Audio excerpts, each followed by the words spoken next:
नमस्कार, C24 मध्ये आपलं स्वागत। एक नजर टाकूयात आजच्या ठळक घडामोडींवर। विरोधी पक्षनेते राधाकृष्ण विखे पाटील हे भाजपमध्ये प्रवेश करणार नाहीत। आमदार सुरजितसिंह ठाकूर यांचा खुलासा। श्रीरामपूर येथील ज्येष्ठ पत्रकार ॲडव्होकेट आगेंना निनावी पत्रामधून खुनाची धमकी। या घटनेचा राहुरी तालुक्यामधील सर्व पत्रकारांनी केला निषेध। सबिंदने येथील गायरान क्षेत्रामध्ये सामाजिक वनीकरणाचं सुरू असलेलं काम चुकीच्या पद्धतीने होत आहे, त्यामुळे ग्रामस्थांनी हे काम पाडलं बंद। आणि राहुरी फॅक्टरी इथे SST पथकाने नाकाबंदी दरम्यान पकडली 50 लाखांची रोकड। तसेच रोकड घेऊन जाणाऱ्या नगर अर्बन बँक कर्मचाऱ्यांना घेतले ताब्यात।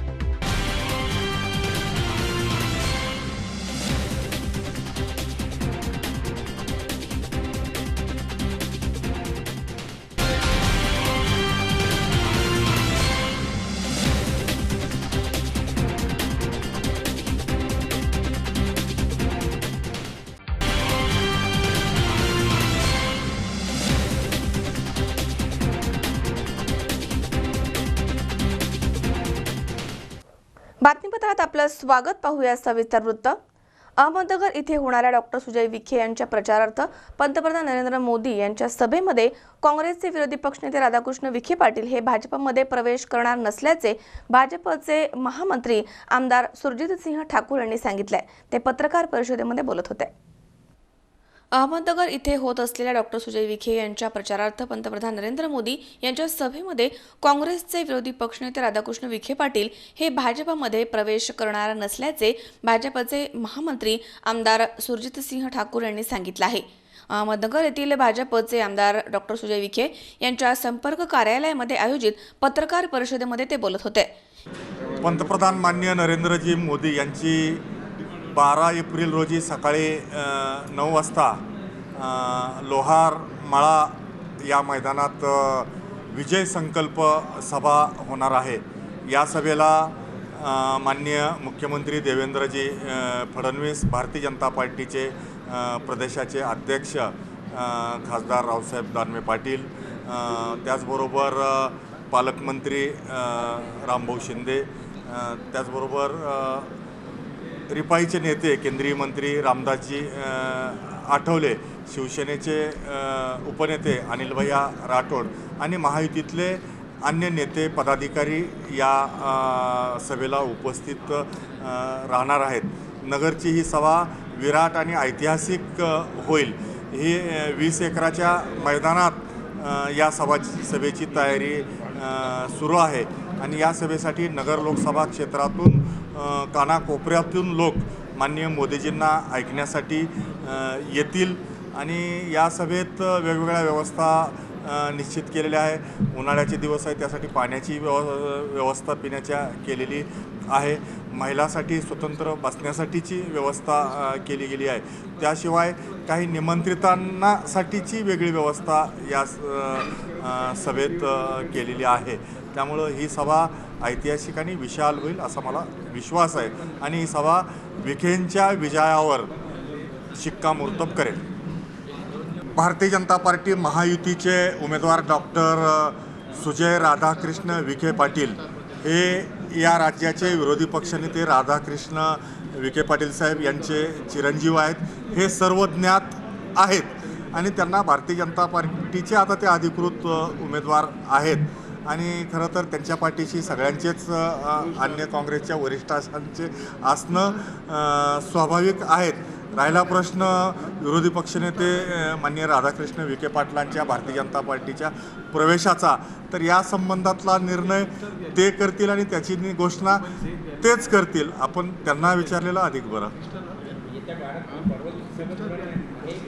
अद्याप तरी तसा काही प्रस्ताव नाही आहे। त्यांच्या राधाकृष्ण विखे पाटील हे महाराष्ट्राच्या राजकारणातले ज्येष्ठ नेते आहेत आणि त्या संदर्भातल्या त्यांच्या निर्णयाची घोषणा तेच करतील, ते जर भारतीय जनता पार्टीमध्ये प्रवेश करणार असतील तर। यावेळी पालकमंत्री राम शिंदे, शिवसेनेचे माजी आमदार अनिल राठोड, अभय आगरकर, महापौर बाबासाहेब वाकळे, जिल्हाध्यक्ष भानुदास बिरड आदी इथे उपस्थित होते। यावेळी पालकमंत्री राम शिंदे यांनी सांगितले की ते विरोधी पक्षाचा प्रचार करत नाहीयेत, ते आमच्या अधिक जवळ आले आहेत। त्यांचा आणि आमचं अंतर कमी झालं हे मानसिक आहे, याचा अर्थ समजून घ्या। ते आमच्याकडे येतात, इथे बसतात, आमच्या बैठकीला येतात, त्यामुळे ते आमच्या जवळ आहेत. यामुळे काँग्रेस आणि राष्ट्रवादी काँग्रेस हतबल झालंय असंही ते म्हणालेत. शिवसेना आणि मित्र पक्षाचे उमेदवार डॉक्टर सुजय विखे पाटील यांच्या प्रचाराच्या अनुषंगाने आम्ही अतिशय पुढे गेलेलो आहोत. सर्व महायुतीच्या नेत्याची समन्वयाची बैठक असो, जिल्ह्याचा महामेळावा असो, अहमदनगर लोकसभा मतदारसंघातील प्रत्येक तालुक्यामध्ये जाऊन मेळावा घेण्याचा विषय असो, आता उमेदवाराचा थेट गाव भेटी असो, अशा पद्धतीनं फॉर्म भरायचं शक्ती प्रदर्शन असो, अशा सर्व स्तरावरती आमचे महायुतीचे उमेदवार अतिशय पुढे आहेत. चांगल्या पद्धतीनं प्रचार सुरू आहे. राज्याच्या आपला जो प्रश्न आहे यामध्ये विरोधी पक्ष नेत्याची भूमिका काय, मला असं वाटतं की त्यांनी या अगोदरच या मतदारसंघामध्ये मी राष्ट्रवादी काँग्रेसचा प्रचार करणार नाही असं घोषित केलेलं आहे. आणि मी सुजय विखे यांचं 12 मार्चला तिकीट फायनल झाल्यापासून आज देखील 10 एप्रिल आहे, जवळपास 31 दिवस झाले. 29 दिवसामध्ये विरोधी पक्षनेते विधानसभेचे यांचं अंतर भारतीय जनता पार्टीचं दिवसेंदिवस कमी होत असताना दिसत आहे. आणि परवा तर अतिशय कमी झालेला आपण पाहिलं. त्यामुळे मला या निवडणुकीचा प्रमुख म्हणून मला आनंद आहे की आमच्या उमेदवाराचा ते एवढ्या कसा का होईना प्रचारामध्ये सक्रिय आहे, विरोधकाचा प्रचार करत आहे. आणि त्यामुळं या राज्याचे विरोधी पक्षनेते आमच्या उमेदवाराचा प्रचार करतात, ही आनंदाची बाब आहे. या मतदारसंघातून त्याचा फायदा होईलच, पण संपूर्ण राज्यामध्ये देवेंद्रजी फडणवीस या राज्याचे आदरणीय मुख्यमंत्री यांच्या नेतृत्वाखाली गेल्या 5 वर्षामध्ये लोकाभिमुख सर्वसामान्याला जे शासन म्हणून काम करायचं होतं, त्याची कारवाई करायची होती, ती विरोधी पक्षांनी देखील ॲप्रिशिएट केली. आणि त्यामुळं आमच्या विरोधात प्रचार करायची त्यांची मानसिकता आणि मन पक्षाला आले का असं म्हणायचं. त्यामुळे अंतर कमी होत चाललंय. परवा तुम्ही बैठक घेतली, परवा बैठकीला होते तुम्ही, काल पण बैठक. त्यामुळे तुम्ही बैठक किती अंतर कमी झाले. आता आमच्या विरोधी पक्षाचा जो उमेदवार आहे त्याचा प्रचार करत नाही, ते आमच्या बैठकीत बसतात, याचा अर्थ तुम्ही समजून घ्या. आले म्हणायचं ना, आले म्हणायचं, पण अधिकृत आले का नाही आले ह्याचा आता तुम्हाला ते अधिकृतपणे असं आहे की अधिकृतपणे कधी यायचं यापेक्षा आम्ही त्यांनी कधी यायचं कधी नाही यायचं त्यांच्यापुढे कुठलाही दुसरा पर्याय नाही. आणि त्यामुळं ही निवडणूक आम्ही त्यांच्याकडून काढून घेऊ एवढंच आमच्या समोर आता हे आहे. निवडणूक चांगल्या पद्धतीने घ्या. त्यामुळे काँग्रेस आणि राष्ट्रवादी काँग्रेस पूर्ण राज्यामध्ये हतबल झाली, या मतदारसंघात पूर्ण हतबल झालेली आहे. हे चित्र आहे पाहायला मिळेल. गणेश राठोड, C24 तास, अहमदनगर.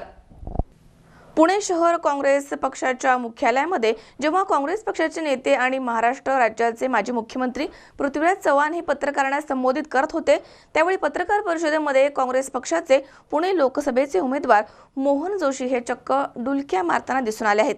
त्यामुळे हा प्रचाराच्या धावपळीचा ताण आहे की पक्षाचा जाहीरनामा वाचताना त्यांना डुलकी येत होती, अशी चर्चा आता रंगू लागली. जेव्हा पुणे लोकसभेचे काँग्रेस पक्षाचे उमेदवार माजी मुख्यमंत्र्यांच्या पत्रकार परिषदेमध्ये डुलक्या मारतात, तेव्हा हे ऐकल्यानंतर आपण अचंबित झाले असाल, परंतु हा प्रसंग आहे पुणे शहर काँग्रेस पक्षाच्या मुख्यालयात. जेव्हा काँग्रेस पक्षाचे नेते आणि महाराष्ट्र राज्याचे माजी मुख्यमंत्री पृथ्वीराज चव्हाण हे पत्रकारांना संबोधित करत होते, त्यावेळी पत्रकार परिषदेच्या वेळी काँग्रेस पक्षाचे पुणे लोकसभेचे उमेदवार मोहन जोशी हे चक्क डुलक्या मारताना दिसून आलेत. या पत्रकार परिषदेमध्ये महत्त्वाचा मुद्दा होता तो काँग्रेस पक्षाचा जाहीरनामा, आणि खुद्द माजी मुख्यमंत्री हा जाहीरनामा वाचून दाखवत होते. एवढ्या महत्त्वाच्या विषयावरती चर्चा करत असताना पत्रकारांच्या समोर काँग्रेस पक्षाच्या जाहीरनाम्यामधील एक एक मुद्दा मांडत असताना त्यांच्या बाजूला बसलेले काँग्रेस पक्षाचे पुणे लोकसभेचे उमेदवार मोहन जोशी हे चक्क डुलक्या मारताना दिसून आले आहेत. परंतु मोहन जोशी हे डुलक्या कशामुळे मारत होते? सध्या निवडणुकीच्या धामधुमीमध्ये यांना रोज प्रचारासाठी चांगली धावपळ करावी लागते. त्यामुळे डुलकी आली असावी की काँग्रेस पक्षाचा जाहीरनामा त्यांना डुलक्या देत होता, अशीच चर्चा दुसऱ्या बाजूला आता रंगत होती. बघूयात मोहन जोशी यांनी कशा पद्धतीनं डुलकी घेतली आहे. अमोल उदमले सह हर्षल कोठावदे, C24 तास, पुणे. सालाबादप्रमाणे याही वर्षी रोहा तालुक्यामधील खारापट्टी इथे श्री गणेश मित्र मंडळ खारापट्टी यांच्या वतीनं खारापट्टी बंदर ते कुंभोशी बंदर या 5 किलोमीटर अंतरामध्ये शिडाच्या होड्यांची तालुकास्तरीय स्पर्धा घेण्यात आली आहे. आगळीवेगळी ही स्पर्धा बघण्यासाठी नागरिकांनी प्रचंड गर्दी केली. सालाबादप्रमाणे यावर्षी देखील रोहा तालुक्यामधील खारापट्टी येथे श्री गणेश मित्र मंडळ खारापट्टी येथे खारापट्टी बंदर ते कुंभोशी बंदर या 5 किलोमीटर अंतरामध्ये शिडाच्या होड्यांची तालुकास्तरीय स्पर्धा घेण्यात आली आहे. हा आगळा वेगळा उपक्रम पाहण्यासाठी प्रेक्षकांनी प्रचंड गर्दी केली होती. कोळी समाज बांधवांना एकत्र ठेवणं हाच यामागचा मुख्य उद्देश आहे, असं कोळी समाज अध्यक्षांनी यावेळी सांगितलंय. या स्पर्धेमध्ये अनेक शिडाच्या होड्यांचा सहभाग होता. यामध्ये प्रथम क्रमांक मनोहर पोकळे, द्वितीय क्रमांक विनोद दाभाडे आणि तृतीय क्रमांक शशिकांत पोकळे यांनी पटकावला आहे. त्यांना बक्षिसं देण्यात आली आहेत. या उपक्रमाचा आढावा घेतलाय आमचे मुंबईचे प्रतिनिधी राज वैशंपायन यांनी. राज वैशंपायन, C24 तास, मुंबई. या ठिकाणी पुन्हा एकदा वेळ झाली छोट्याशा विश्रांतीची. अवघ्या काही क्षणात परत येतोय. तुम्ही पाहत राहा C24 तास, जगावर वर्तमानात बिनधास्त.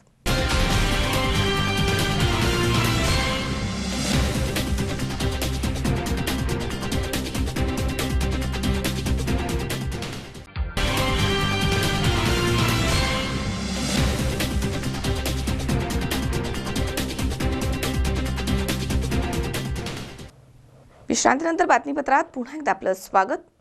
श्रीरामपूर येथील ज्येष्ठ पत्रकार ॲडव्होकेट बाबासाहेब आगे यांना निनावी पत्राद्वारे अज्ञात इसमाकडनं खुनाची धमकी देण्यात आली आहे. या घटनेचा रावरी तालुक्यामध्ये सर्व पत्रकारांनी तहसीलदार आणि पोलीस निरीक्षक यांना निवेदन देऊन निषेध केलाय.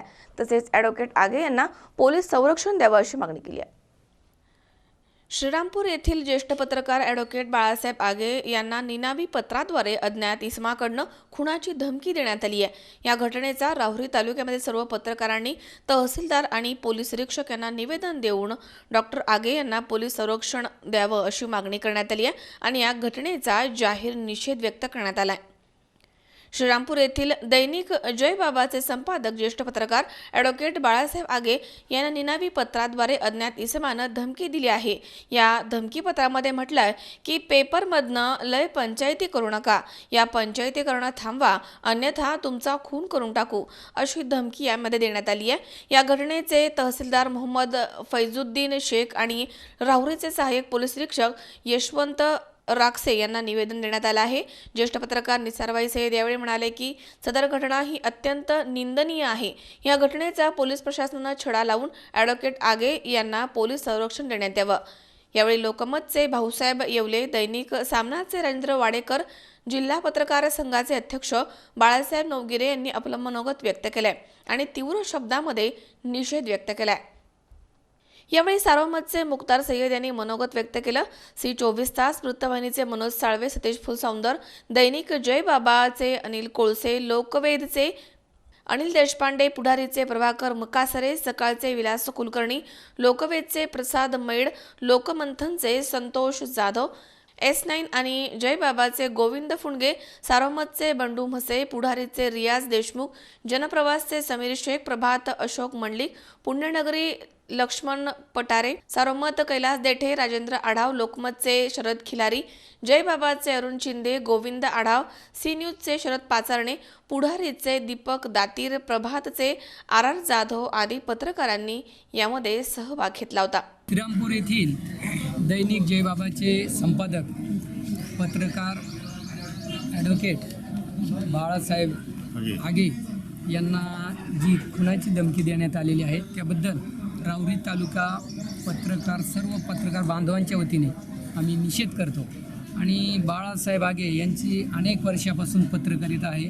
ती चांगल्या पत्रकारिता ते समाजसेवेच्या दृष्टीने करत आहे आणि अशा चांगल्या व्यक्तीला या ठिकाणी धमकी देणं हे निश्चितच निषेधार्ह आहे आणि आमची अशी मागणी आहे की बाळासाहेब आगे यांना पोलीस संरक्षण देण्यात यावं. त्यांच्या जीविताला खऱ्या अर्थानं धोका आहे आणि यापुढे असे कोणी धमकी देणाऱ्याला पोलीस खात्याने कोणत्याही प्रकारची गय करू नये आणि त्यांना त्या ठिकाणी शोध घेऊन त्यांच्यावर कायदेशीर कारवाई करावी अशी मी या ठिकाणी मागणी करतो आणि राहुरी तालुक्यातल्या सर्व पत्रकाराच्या वतीने निषेध व्यक्त करतो. ते ज्येष्ठ पत्रकार आणि दैनिक जयबाबाचे संपादक बाळासाहेब आगे यांना जे निनावे पत्राद्वारे खुनाची धमकी देण्यात आली, या धमकीचं राहुरी तालुक्याच्या पत्रकारांच्या वतीने सर्वप्रथम निषेध करतो. पत्रकारांच्या व्यक्ती स्वातंत्र्यावर घाला घालण्याचा हा प्रकार आहे. उठसूट पत्रकारांना धमक्या, पत्रकारांना मारहाण ह्या ज्या घटना वाढत चालल्यात, या संदर्भामध्ये प्रशासनाने योग्य ती दखल घेणे ही काळाची गरज आहे. मी पुन्हा एकदा तालुक्यातील पत्रकारांच्या वतीने या घटनेचा निषेध करून या घटनेची उच्चस्तरीय चौकशी करावी आणि धमकी देणाऱ्यांवर जास्तीत जास्त कायदेशीर कडक कारवाई करावी अशी मागणी करतो आणि थांबतो. काल दैनिक जयबाबाचे मुख्य संपादक सन्माननीय बाळासाहेब पाटील आगे यांना एक पत्राद्वारे खुनाची धमकी आली. त्या धमकीचा सर्वप्रथम महाराष्ट्र राज्य ग्रामीण पत्रकार संघटनेच्या वतीने जाहीर निषेध करतो.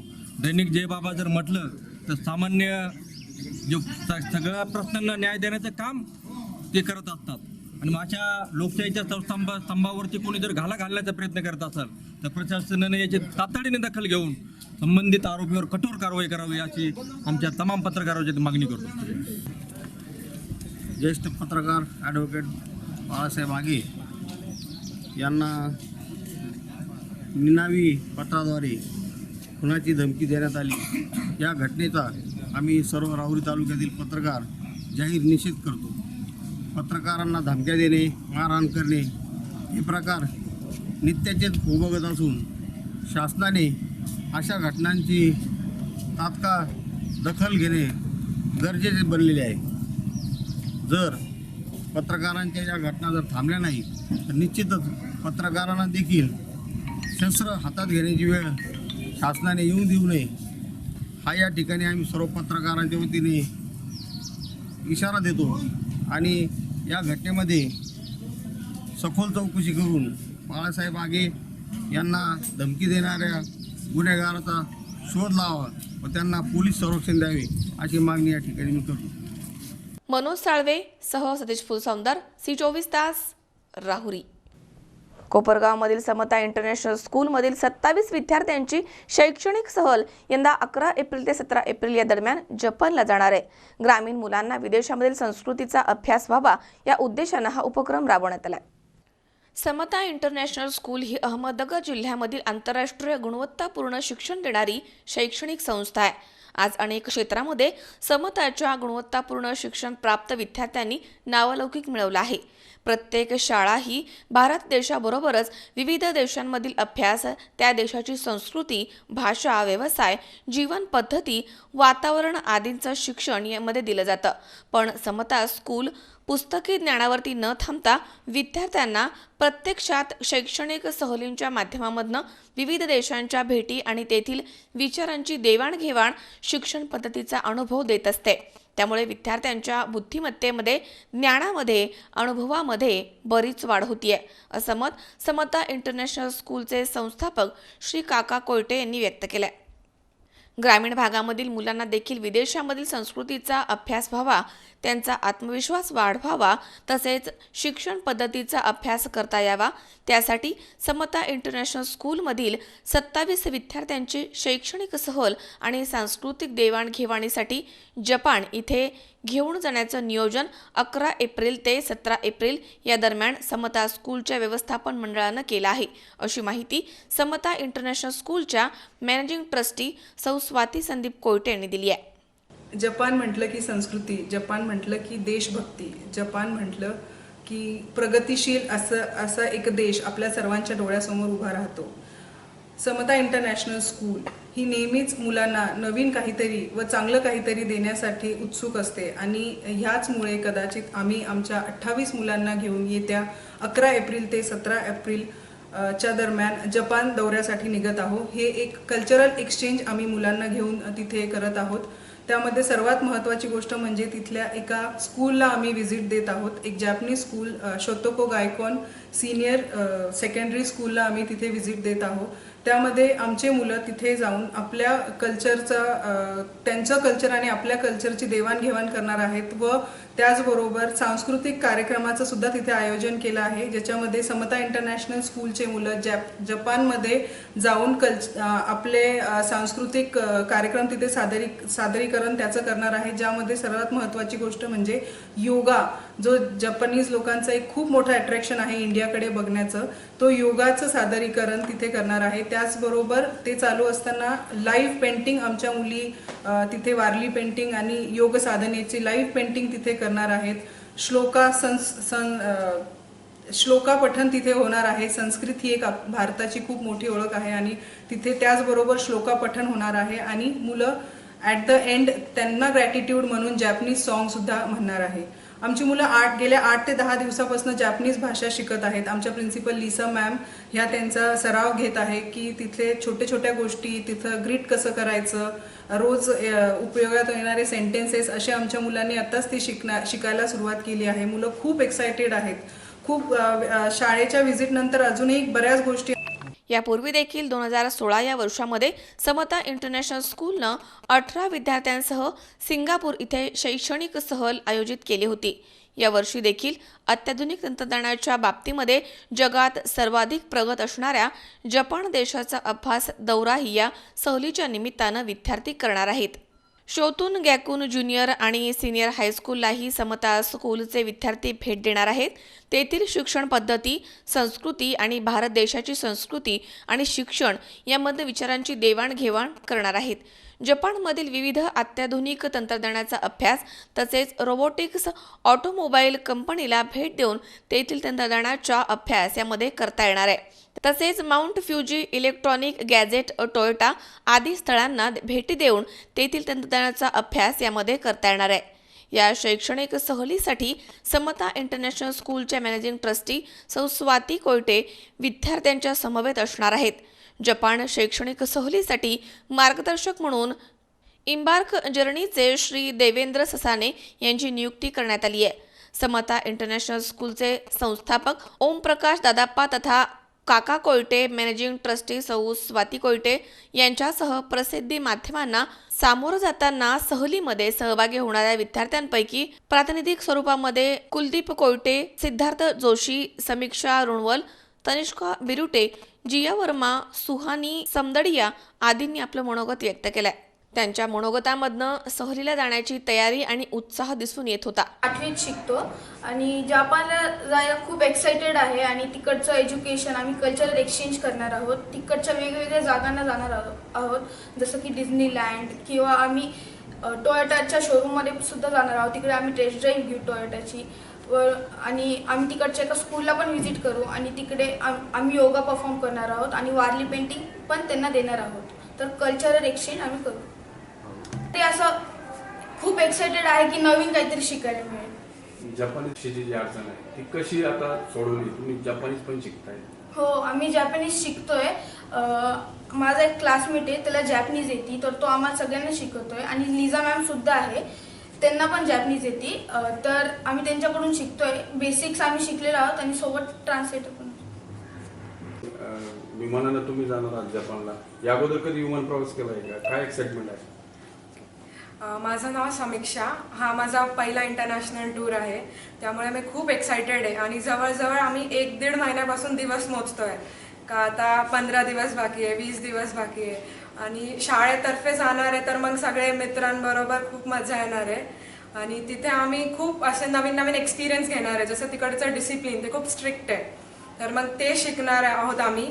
आणि मग तिकड बुलेट ट्रेन आहे, माउंट फुजी आहे, डिझनीलँड आहे, सगळीकडे आम्ही भेट देणार आहे आणि खूप मजा करणार आहे, त्यामुळे खूप आनंदी आहे. डिझनीलँड वगैरे याच्या संदर्भात तुम्ही ऐकलं असेल किंवा कार्टून बघितलं असेल, तर खरोखर तो वाटतंय की आता हे तुम्ही डोळ्यांनी प्रत्यक्ष बघणार आहात. तर मग ते डोळ्यांनी प्रत्यक्ष बघणार आहे म्हणून खूप आनंदी आहोत आणि आम्ही नक्कीच तिथे मजा करू आणि खूप काही तिकडून व्हॅल्यूज घेऊन येऊ शिकू.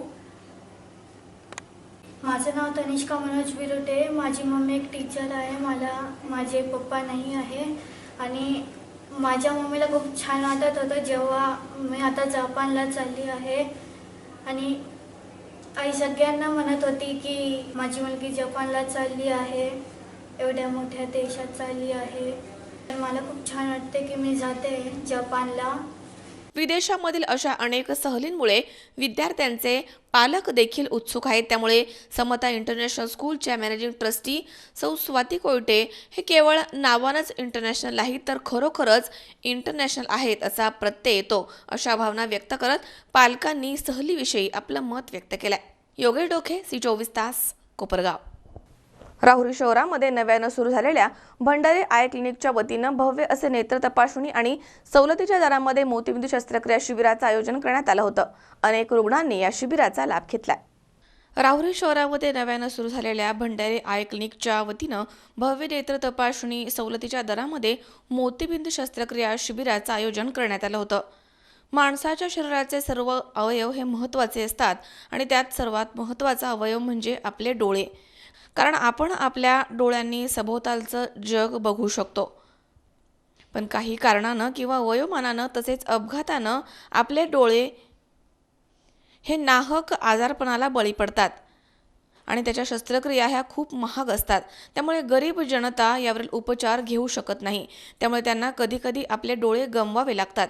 या सर्व गोष्टी लक्षात घेऊन राहुरी शहरामध्ये नव्यानं सुरू झालेल्या भंडारी आय क्लिनिकच्या वतीनं अशा गरजू आणि गरीब नागरिकांसाठी भव्य नेत्र तपासणी आणि सवलतीच्या दरामध्ये मोतीबिंदू शस्त्रक्रिया शिबिराचं आयोजन करण्यात आलं होतं.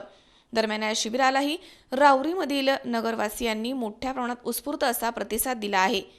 यावेळी या शिबिराची आणि शिबिरामध्ये दिल्या जाणाऱ्या सुविधांची सविस्तर माहिती डॉक्टर दीप्ती अक्षय भंडारी यांनी दिली आहे. नमस्कार.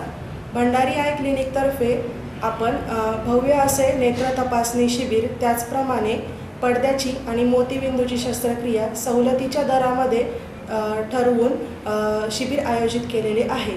हे शिबिर काल दिनांक 9 एप्रिल रोजी चालू झाले असून आज आणि उद्या त्याचा तुम्हाला लाभ घेता येईल.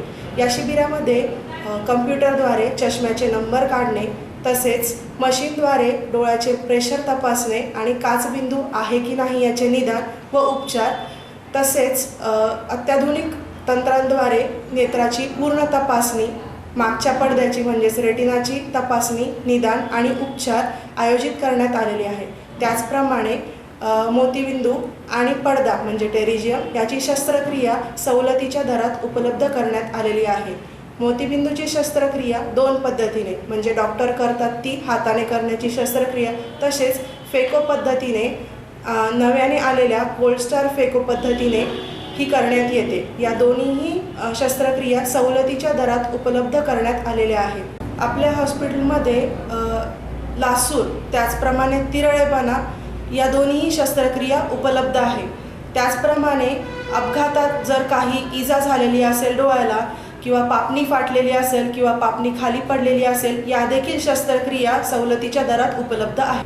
हे शिबिर आज आणि उद्या चालू राहणार आहे.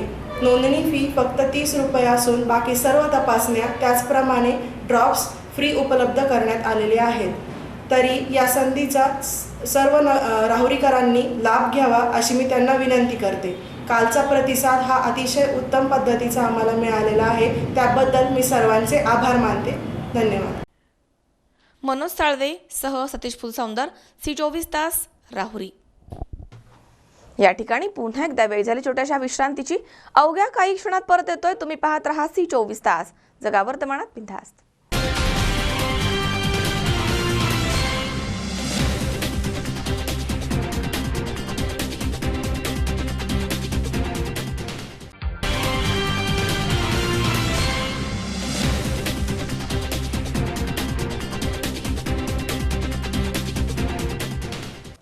विश्रांतीनंतर बातमीपत्रात पुन्हा एकदा आपलं स्वागत. सामाजिक वनीकरण विभागानं सविंदने इथे गायरण क्षेत्रामध्ये काम केलं, मात्र हे काम अत्यंत चुकीच्या पद्धतीनं करण्यात आलंय. इथेही कोणत्याही प्रकारच्या मोजमापाच्या खुणा आढळून येत नाहीत.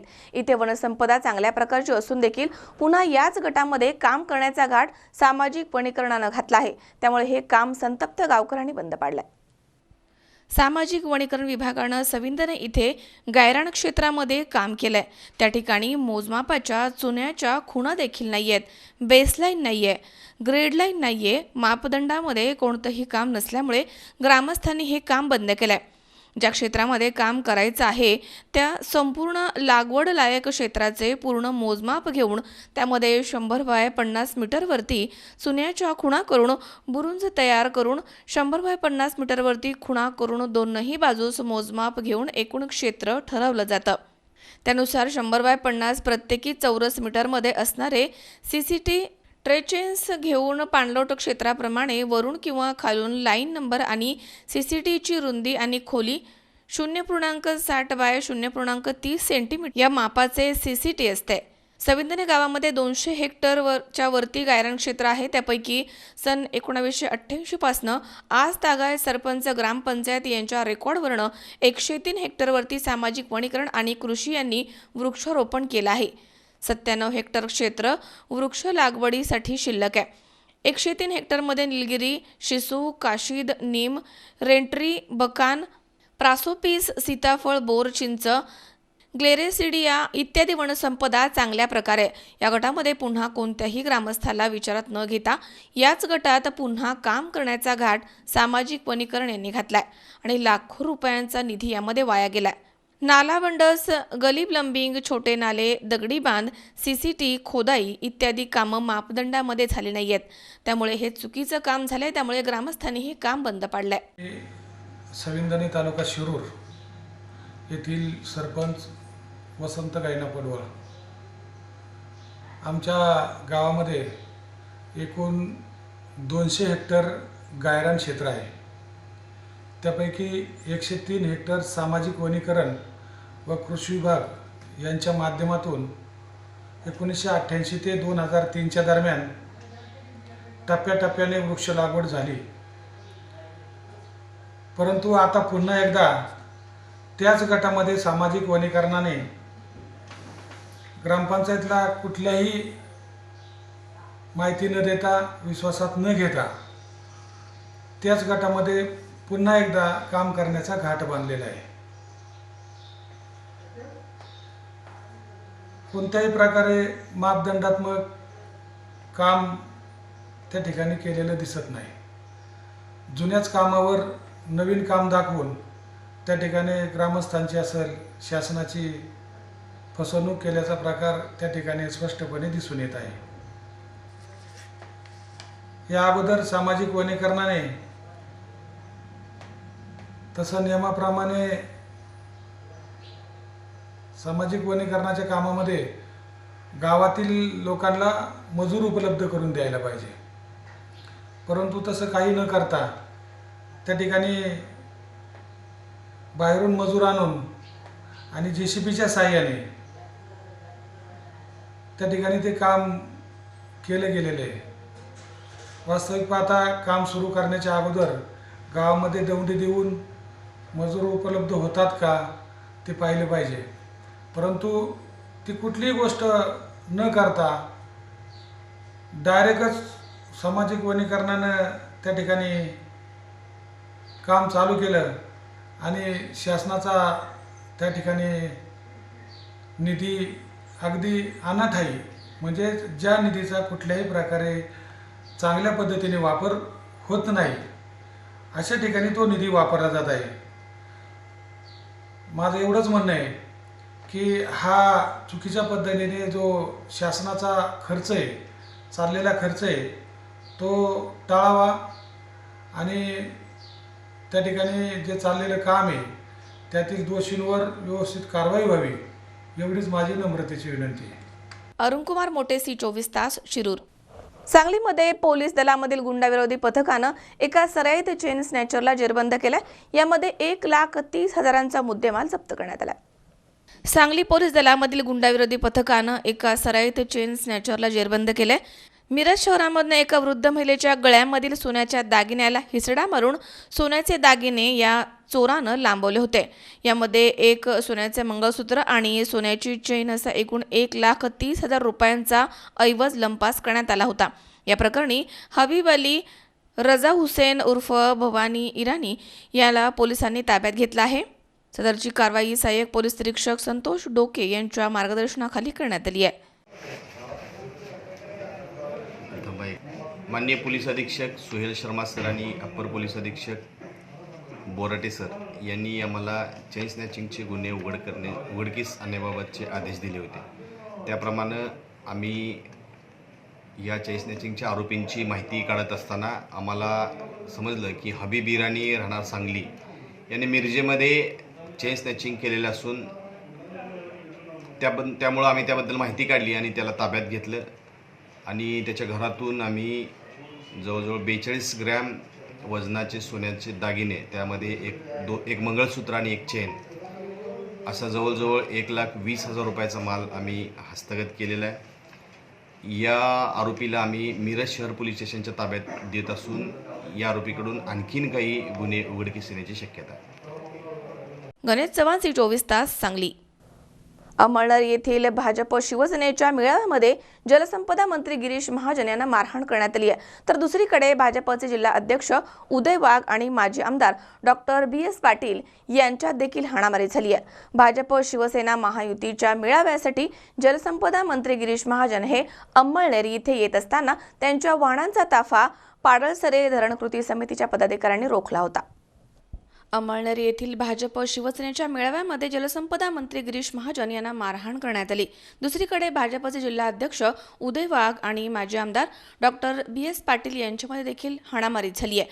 भाजप शिवसेना युतीच्या मेळाव्यासाठी अमळनेर इथे येत असताना राज्याचे जलसंपदा मंत्री गिरीश महाजन यांच्या वाहनांचा ताफा पाडळसरे धरण कृती समितीच्या पदाधिकाऱ्यांनी रोखला. हा प्रकार सायंकाळी 5:45च्या सुमारास अमळनेरच्या प्रवेशद्वाराजवळ घडला आहे.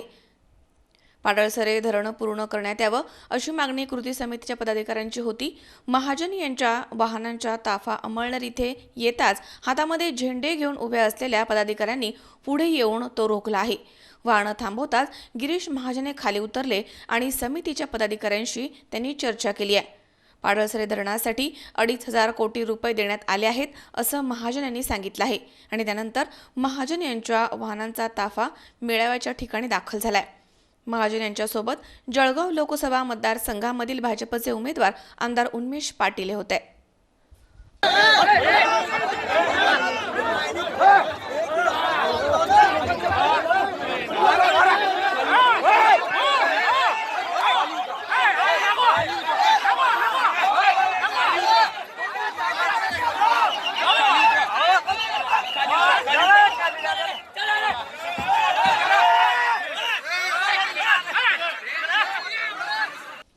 वृत्तसंकलन विभाग, C24 तास, जळगाव. या ठिकाणी पुन्हा एकदा वेळ झाली छोट्याशा विश्रांतीची. अवघ्या काही क्षणात परत येतोय. तुम्ही पाहत राहा C24 तास, जगावर तमाणात बिनधास्त.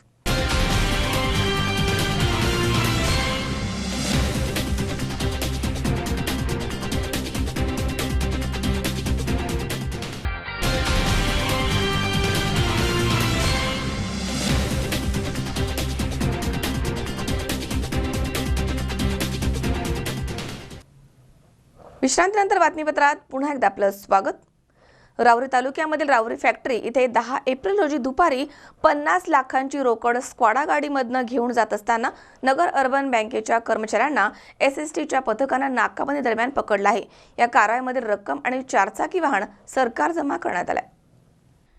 राहुरी तालुक्यामधील राहुरी फॅक्टरी इथे 10 एप्रिल रोजी 50 लाख रुपये रोख रक्कम स्क्वॉडा या 4 चाकी वाहनामधनं घेऊन जात असताना नगर अर्बन बँक कर्मचाऱ्यांना SST पथकानं नाकाबंदी दरम्यान पकडलं आहे. सदर रक्कम आणि 4 चाकी वाहन सरकार जमा करण्यात आलं आहे.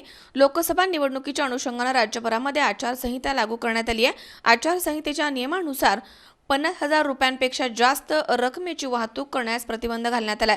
निवडणूक काळामध्ये पैशांचा गैरवापर होऊ नये यासाठी अनधिकृतपणे पैशांची होणारी वाहतूक थांबवावी या उद्देशानं गेल्या अनेक दिवसांपासून प्रशासनाच्या वतीनं तालुक्यामध्ये SSTचे भरारी पथकं तैनात करण्यात आली आहेत.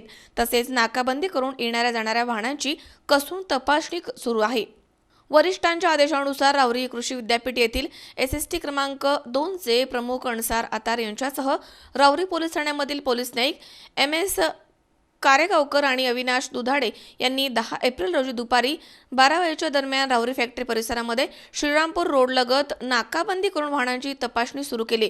यावेळी राहुरी शहरामधील नगर अर्बन बँक कर्मचारी हे सफेद रंगाच्या स्क्वाडा 4चाकी वाहनामधनं 3 पिशव्या भरून 50 लाख रुपये घेऊन जात असताना त्यांना मिळून आले आहेत.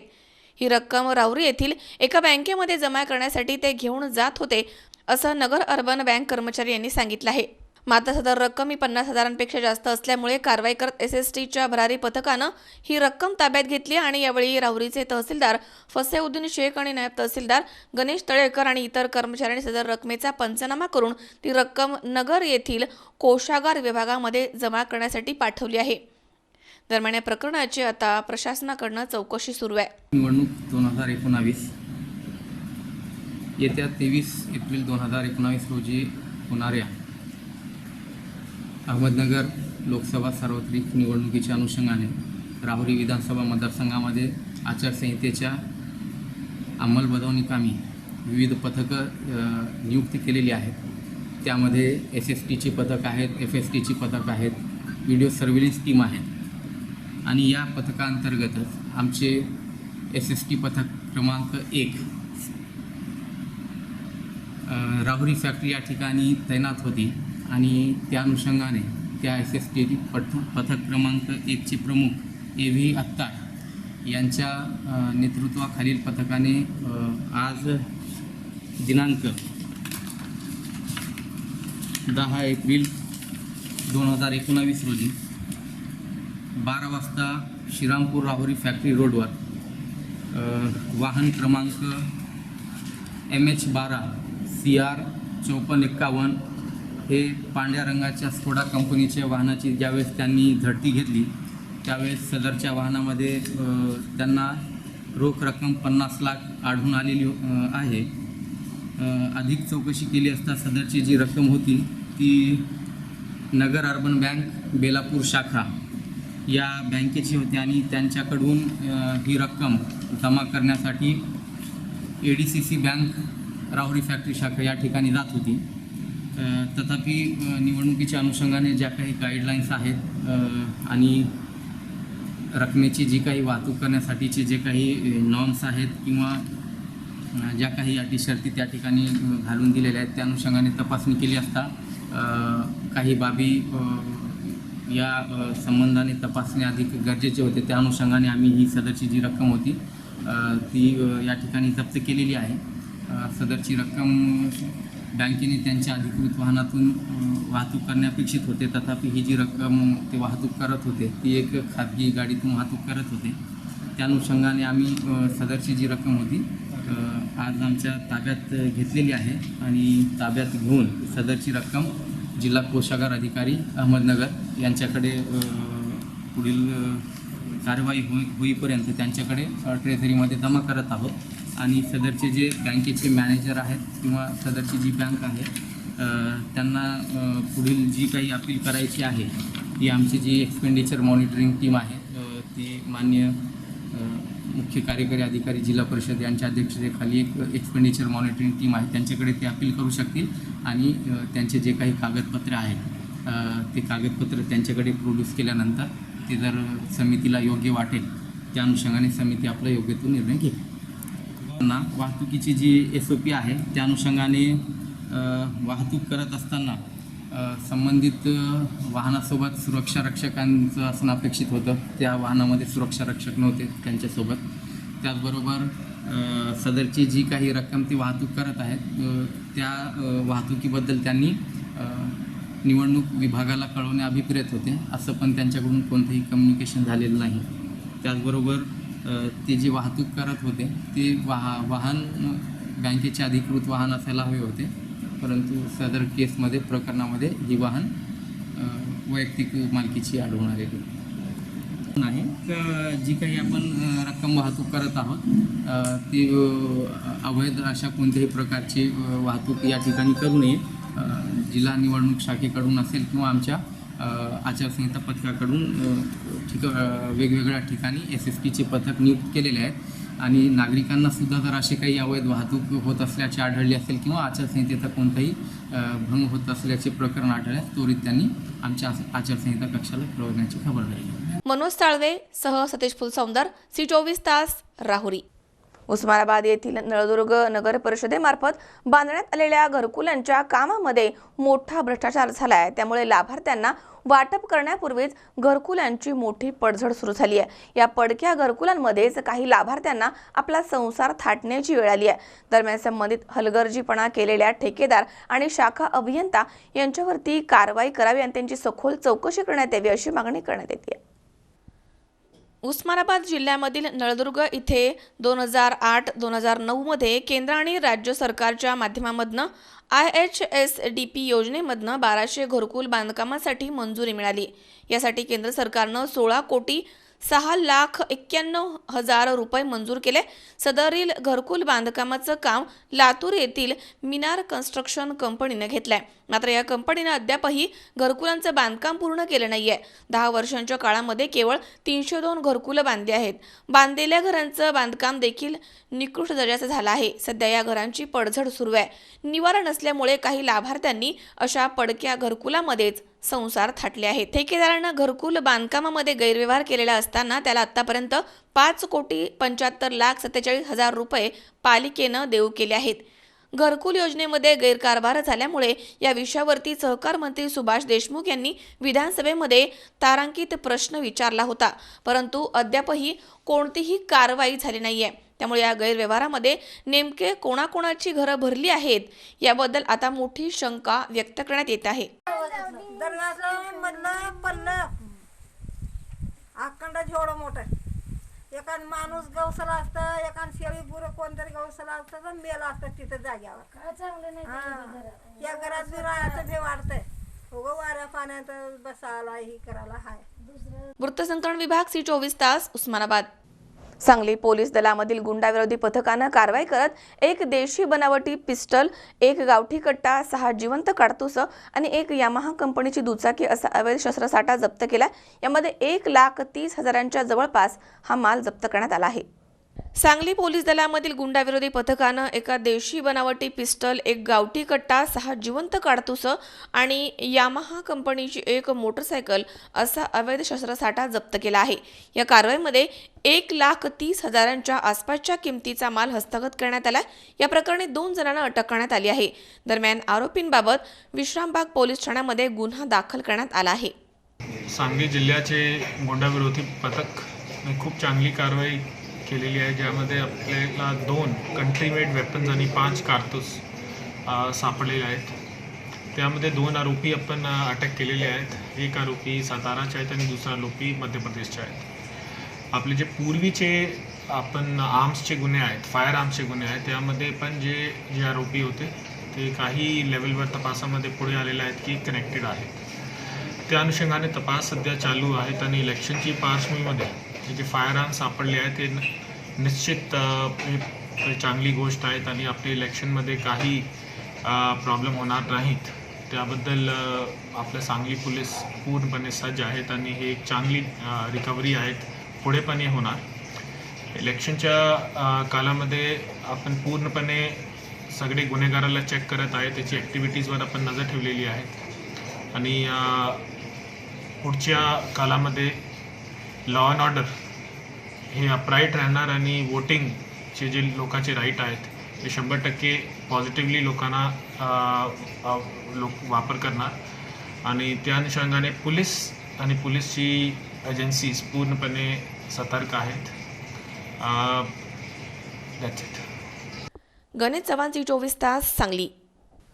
नामनिर्देशन पत्र दाखल करण्याच्या अखेरच्या दिवशी 20 दिंडोरी लोकसभा मतदारसंघामधनं 8 आणि 21 नाशिक लोकसभा मतदारसंघामधनं 20 उमेदवारांनी अर्ज दाखल केले आहेत. नामनिर्देशन पत्र दाखल करण्याच्या अखेरच्या दिवशी 20 दिंडोरी लोकसभा मतदारसंघामधनं 8 आणि 21 नाशिक लोकसभा मतदारसंघामधनं 20 उमेदवारांनी अर्ज दाखल केले आहेत.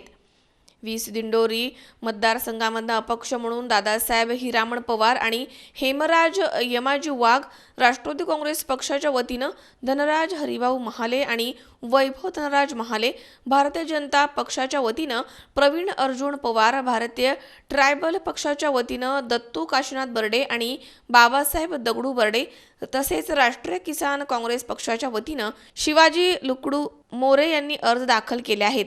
21 नाशिक लोकसभा मतदारसंघामधनं 20 उमेदवारांनी अर्ज भरले आहेत.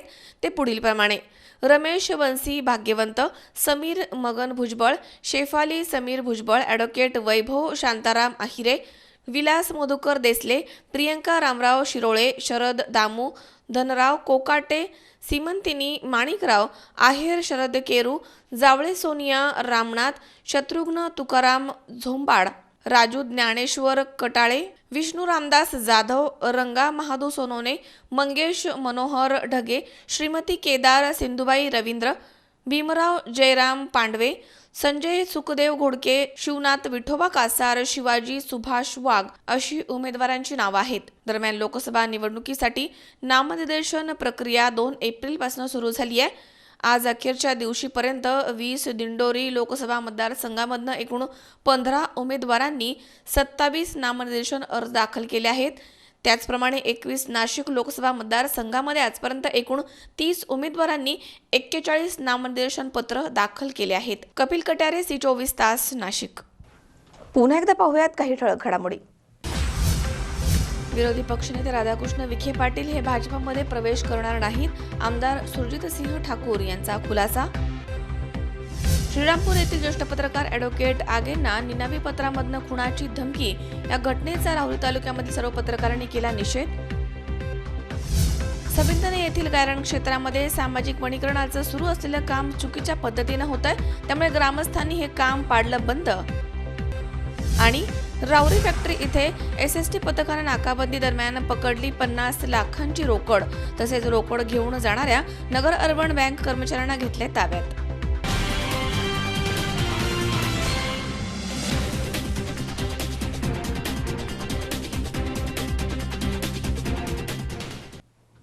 याचबरोबर बातमीपत्रात आज वेळ झाली इथेच थांबण्याची. ताज्या अपडेटसाठी बघत रहा C24 तास. सगळ्या वर्तमानात बिनधास्त.